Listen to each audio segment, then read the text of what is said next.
Hello everyone, हमारे YouTube channel commerce concept में आपका स्वागत है।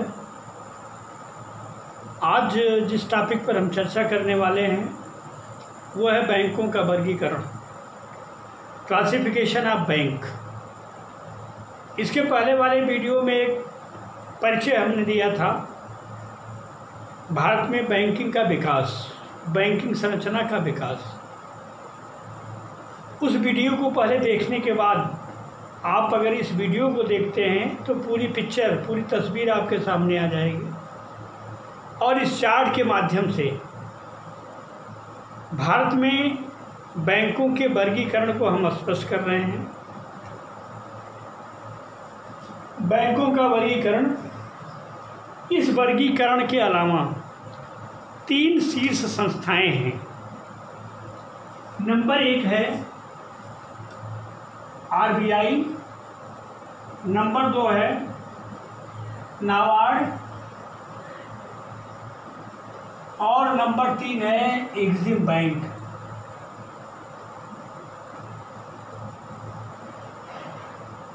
एग्जिम बैंक, RBI, इसका उल्लेख हम इसके पहले वीडियो में कर चुके हैं। आज फिर से संक्षेप में इसके बारे में थोड़ी सी चर्चा करेंगे। RBI ये भारत का केंद्रीय बैंक है। ये एक सर्वोच्च संस्था है, एक रेगुलेटरी बॉडी है जो भारत में बैंकिंग व्यवस्था के नियमन, नियंत्रण, प्रशासन, संपूर्ण गतिविधियों को ये रेगुलेट करती है। इसकी स्थापना 1934 में RBI एक्ट पारित करके किया गया था। 1935 में इसकी स्थापना हुई, 34 में RBI एक्ट पारित किया गया। 1 अप्रैल 1935 से इसने केंद्रीय बैंक के रूप में कार्य करना आरंभ कर दिया। जिस समय इसकी स्थापना हुई थी उस समय इसका मुख्यालय कलकत्ता हुआ करता था, आज कोलकाता कहते हैं। 1937 में इसके कार्यालय को कलकत्ता से बम्बई कर दिया गया, अस्थायी कार्यालय बॉम्बे में बना दिया गया। RBI एक रेगुलेटरी बॉडी है जो पूरी एक गार्जियन के रूप में पूरा इसका काम है। आज़ादी के बाद 1949 में इसका राष्ट्रीयकरण कर दिया गया, अधिग्रहण कर लिया सरकार ने, क्योंकि जिस समय इसकी स्थापना हुई थी उस समय यह निजी अंशधारियों का बैंक था और अधिग्रहण करके सरकार ने इसका राष्ट्रीयकरण कर दिया। मार्च 1949 में ही बैंकिंग नियमन अधिनियम पारित करके भारत में बैंकिंग व्यवस्था से संबंधित सारी गतिविधियों के नियंत्रण, प्रशासन, निर्देशन, संपूर्ण दायित्व RBI को दे दिया गया। दूसरी महत्वपूर्ण संस्था है NABARD, national bank for agriculture and rural development, कृषि और ग्रामीण विकास का सर्वोच्च बैंक। इसकी स्थापना 12 जुलाई 1982 को की गई थी। कृषि और ग्रामीण विकास के लिए ये वित्त प्रदान करने वाली सर्वोच्च संस्था है। पुनर्वित्त, रीफाइनेंसिंग के माध्यम से यह कृषि और ग्रामीण विकास के लिए वित्तीय सहायता प्रदान करती है। तीसरी शीर्ष संस्था के रूप में एग्जिम बैंक का नाम आता है, आयात निर्यात बैंक, एक्सपोर्ट और इंपोर्ट बैंक। आयात और निर्यात के लिए वित्तीय सुविधा प्रदान करने के लिए 1982 में इसकी स्थापना की गई थी। अब हम वर्गीकरण पर आते हैं। भारत में बैंकों का वर्गीकरण मोटे तौर से 2 रूपों में है, scheduled bank and non scheduled bank, अनुसूचित बैंक और गैर अनुसूचित बैंक। अनुसूचित बैंक ऐसे बैंकों को कहा जाता है जिन्हें आरबीआई एक्ट 1934 की दूसरी अनुसूची में सम्मिलित किया गया है। और इस अनुसूची में उन्हीं बैंकों को सम्मिलित किया गया है जो कुछ मानकों को पूरा करते हैं। पहला है, ऐसे बैंकों को अनुसूचित बैंक कहा जाएगा जिनकी चुकता पूंजी और संचित कोष तत्कालीन समय में, जब आरबीआई की स्थापना हुई थी उस समय 5 लाख रुपए था, वर्तमान में 500 करोड़ है। तो जिनकी चुकता पूंजी और संचित कोष 500 करोड़ या उससे अधिक होगा, उनकी गतिविधियां ग्राहकों के हित में होंगी और वो मौद्रिक और साख आरबीआई की मौद्रिक और साख नीतियों का पूरा पालन करेंगे। साप्ताहिक विवरण वो आरबीआई को प्रेषित करेंगे। तो इन मानकों को जो पूरा करते हैं वो सब बैंक शेड्यूल्ड बैंक कहलाते हैं, और जो इन मानकों को पूरा नहीं करते वो गैर अनुसूचित बैंक कहलाते हैं। गैर अनुसूचित बैंक, इनको विशेष सुविधा, क्योंकि ये उन मानकों को पूरा करते हैं जो आरबीआई ने निर्धारित किया है, तो इनको आरबीआई की तरफ से विशेष सुविधा दी जाती है। अनुसूचित बैंकों के वर्गीकरण में व्यापारिक बैंक, सहकारी bank, RRB, regional rural bank, क्षेत्रीय ग्रामीण बैंक, ये 3 वर्गीकरण इसका है। व्यापारिक बैंक नाम से ही स्पष्ट है, जो लाभ के उद्देश्य से चलाए जाते हैं। ये संगठित क्षेत्र में ये सबसे व्यापक रूप से इनका जाल फैला हुआ है पूरे देश में, सबसे अधिक इनकी शाखाएं हैं और कुल बैंकिंग का कामकाज में इनका सबसे बड़ा हिस्सा है। ये ऐसी संस्थाएं हैं जो लाभ के उद्देश्य से चलाई जाती हैं, बैंकिंग संस्थाएं। इस व्यापारिक बैंकों के वर्गीकरण में 2 प्रकार के बैंक हैं, प्राइवेट बैंक और सार्वजनिक क्षेत्र के बैंक। सार्वजनिक क्षेत्र के बैंक से तात्पर्य जो सरकार, जिनका राष्ट्रीयकरण सरकार ने कर दिया 19 जुलाई 1969 1969 में 14 बड़े बैंकों का राष्ट्रीयकरण किया गया, जिनकी पूंजी 50 करोड़ या उससे अधिक थी। 15 अप्रैल 1980 को 6 ऐसे बैंकों का राष्ट्रीयकरण किया गया जिनकी जमा पूंजी 200 करोड़ रुपए से अधिक थी। तो 2 प्रकार के व्यापारिक बैंक, 2 प्रकार के प्राइवेट बैंक और सार्वजनिक क्षेत्र के बैंक। प्राइवेट बैंक में 2 प्रकार के बैंक, प्राइवेट बैंक जो लाभ के उद्देश्य से, जो निजी लोगों के द्वारा स्थापित किए जाते हैं, उसको हम प्राइवेट बैंक कहते हैं। प्राइवेट बैंक में 2 प्रकार, स्वदेशी और विदेशी। जो भारतीय लोगों के द्वारा, भारतीय नागरिकों के द्वारा जो स्थापित किए गए बैंक, उनको हम स्वदेशी बैंक कहते हैं। एचडीएफसी है, आईसीआईसीआई है। विदेशी बैंक ऐसे बैंक जो विदेशी लोगों के द्वारा स्थापित किए गए हैं। सिटी बैंक यूएसए का है, स्टैंडर्ड चार्टर्ड बैंक यूके का है, एचएसबीसी हांगकांग का है। ये विदेशी बैंक हैं जो भारत में स्थापित किए गए विदेशी लोगों के द्वारा। इसमें सबसे अधिक शाखाएं भारत में स्टैंडर्ड चार्टर्ड बैंक की हैं और दूसरे नंबर पर सिटी बैंक के हैं।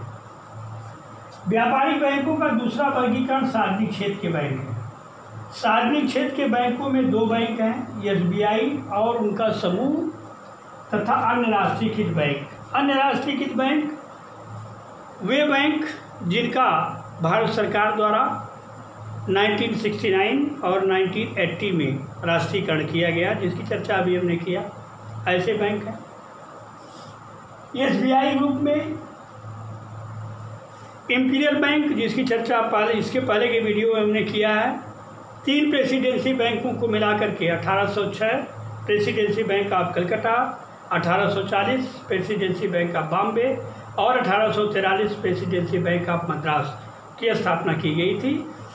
इन तीनों बैंकों को मिलाकर के 1921 में आपस में विलय करके 1921 में इंपीरियल बैंक ऑफ इंडिया को स्थापित किया गया।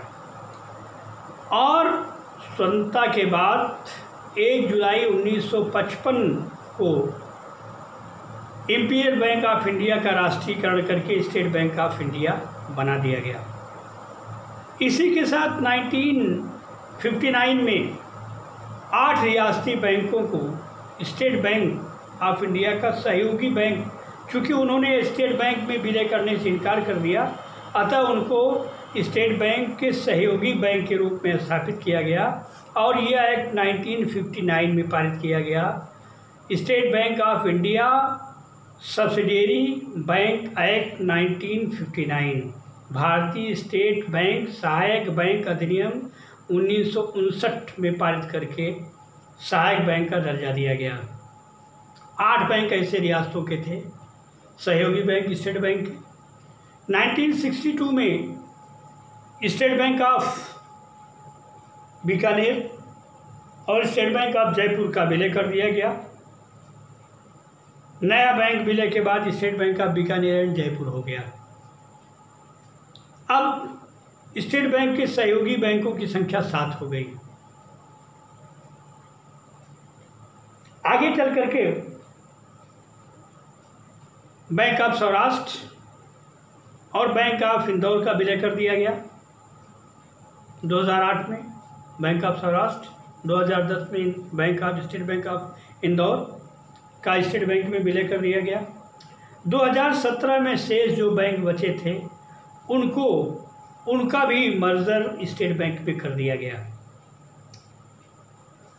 दूसरा प्रकार है अन्य राष्ट्रीयकृत बैंक, जिसकी चर्चा अभी हमने किया। अनुसूचित बैंकों में दूसरा प्रकार है सहकारी बैंक, कोऑपरेटिव बैंक। ये सहकारिता के आधार पर चलाए जाते हैं, लाभ इनका उद्देश्य नहीं है। आरबीआई की फंडिंग से ये चलाए जाते हैं और इनका उद्देश्य अधिकतम लाभ किसानों का, जिनको ये सुविधा दे रहे हैं। इनका ढांचा 3 स्तरीय है। राज्य स्तर पर राज्य सहकारी बैंक, जिला स्तर पर केंद्रीय या जिला सहकारी बैंक और ग्रामीण स्तर पर प्राथमिक ऋण समितियां, जिसको हम गांव में सोसाइटी के नाम से जानते हैं। अगला है अनुसूचित बैंकों में आरआरबी, रीजनल रूरल बैंक। सीमांत किसानों, कृषकों, मजदूरों, लैंडलेस लोगों के लिए इसकी स्थापना 1970 के दशक में की गई। 2 अक्टूबर 1975 को इनकी स्थापना की गई। उद्देश्य ये था कि सीमांत किसानों, भूमिहीन मजदूरों, गरीबों को ये आर्थिक सुविधा दे। मीन्स ग्रामीण क्षेत्रों में व्यापारिक और कृषि गतिविधियों को बढ़ावा देने के लिए इनकी स्थापना, ये सार्वजनिक क्षेत्र के जो बैंक थे एसबीआई और अन्य राष्ट्रीयकृत बैंक, यही इनके प्रायोजक बैंक थे और इनके ही प्रायोजन में इनकी स्थापना ग्रामीण क्षेत्रों, अर्ध शहरी क्षेत्रों में की गई। इनमें इनकी स्थापना में 50% शेयर गवर्नमेंट ऑफ इंडिया का था, 35% शेयर वो प्रायोजित बैंक का था, जो भी, चाहे यूनियन बैंक हो चाहे स्टेट बैंक, जो भी हो, बैंक का था, और 15% उस राज्य सरकार का था जहां ये स्थापित किए गए। लेकिन इनका निष्पादन बहुत अच्छा नहीं रहा। एक अच्छी सोच के साथ तो यह स्थापित किए गए कि कृषि और ग्रामीण गतिविधियों का विकास होगा और जो लैंडलेस लोग हैं, जो गरीब लोग हैं, जो सीमांत किसान हैं, उनकी आर्थिक आवश्यकताओं को यह पूरा करेंगे। लेकिन निष्पादन अच्छा नहीं रहा। गैर निष्पादनीय परिसंपत्तियाँ इनकी बढ़ती गई और धीरे धीरे अब इनकी संख्या को कम किया जा रहा है, क्योंकि एनपीए बढ़ती जा रही है। एनपीए जो इन्होंने ऋण दिया है, न तो ऋण समय पे वसूल हो पा रहा है, न ब्याज वसूल हो पा रहा है। तो अब धीरे धीरे इनके कार्यक्षेत्र को, इनकी संख्या को कम किया जा रहा है। बैंकों के वर्गीकरण में अगला प्रकार है विकास बैंक। विकास बैंकों में दो प्रकार के बैंक हैं। विकास बैंक जो औद्योगिक गतिविधियों के विकास के निमित्त जिनकी स्थापना की गई थी उनको विकास बैंक कहा गया। इनमें दो प्रकार है, अखिल भारतीय स्तर, राज्य स्तर। अखिल भारतीय स्तर जो पूरे देश से की औद्योगिक गतिविधियों को आर्थिक सहायता, दीर्घकालीन आर्थिक सहायता देते हैं, वो अखिल भारतीय स्तर के विकास बैंक कहेंगे। As like IFCI, industrial finance corporation of India 1948 में स्थापित हुआ। IDBI 64 में, industrial development bank of India, यह औद्योगिक गतिविधियों को वित्त प्रदान करने वाली सबसे बड़ी संस्था थी। 64 में इसको इस्टेब्लिश किया गया। SIDBI, ये लघु उद्योग विकास बैंक, 1989 में अधिनियम पारित किया गया और 1990 में 1990 में SIDBI की स्थापना की गई। स्टेट लेवल पर जो विकास बैंक के रूप में स्थापित किए गए, 1951 में state bank, state finance corporation, प्रत्येक राज्य में राज्य वित्त निगम स्थापित किए गए और उनके साथ ही सरकार ने स्टेट इंडस्ट्रियल डेवलपमेंट कॉरपोरेशन, राज्य औद्योगिक विकास निगम को स्थापित किया। ये विकास बैंक जो औद्योगिक गतिविधियों के लिए दीर्घकालीन वित्तीय सहायता प्रदान करने के लिए स्थापित किए गए। इसी में एक वर्गीकरण और है, भूमि विकास बैंक। भूमि विकास बैंक, इसको दूसरा नाम भूमि बंधक बैंक और आज इसको ग्रामीण विकास बैंक के नाम से भी जाना जा रहा है। भूमि विकास बैंक, भूमि बंधक बैंक कृषि क्षेत्र में दीर्घकालीन सुधार के लिए ये भूमि विकास बैंक स्थापित किए गए। भूमि बंधक बैंक दूसरा नाम है। भूमि बंधक रख करके कोई भी कृषक इनसे दीर्घकालीन सुविधा प्राप्त कर सकता है। भूमि बंधक, भूमि को बंधक गिरवी रख करके बैंक यहाँ अपनी लैंड को गिरवी रख करके, उसके कागजात गिरवी रख करके कोई भी कृषक दीर्घकालीन सुधार, कृषि में दीर्घकालीन सुधार करना है, उसके लिए दीर्घकालीन सहायता प्राप्त कर सकता है। इनका ढांचा दो स्तरीय है। भूमि विकास बैंक का ढांचा दो स्तरीय, पहला है राज्य भूमि विकास बैंक जो स्टेट लेवल पर काम करते हैं और दूसरा है प्राथमिक भूमि विकास बैंक जो निचले लेवल पर काम करते हैं। तो ये रहा बैंकों का वर्गीकरण, जिसमें हमने एक तरफ से सारे बैंकों के बारे में संक्षेप में परिचय दिया। किसी बच्चे ने कमेंट किया है कि सर RRB के बारे में बताएं, तो वो RRB हम क्रम से चल रहे हैं, एक एक टॉपिक को लेके चल रहे हैं और हमारा प्रयास है कि हर चीज़ आपको मिले। तो उसी क्रम में बीच में आएगा RRB, जब उसका क्रम आएगा तो हम उसको बताएंगे। उसके लिए आप वेट करिए और हमारे वीडियो को क्रम से आप देखिए। कहीं भी आपको कोई दिक्कत होती है तो आप तुरंत हमसे प्रश्न करिए। मेरा प्रयास होगा कि हम आपको संतुष्ट करें। धन्यवाद।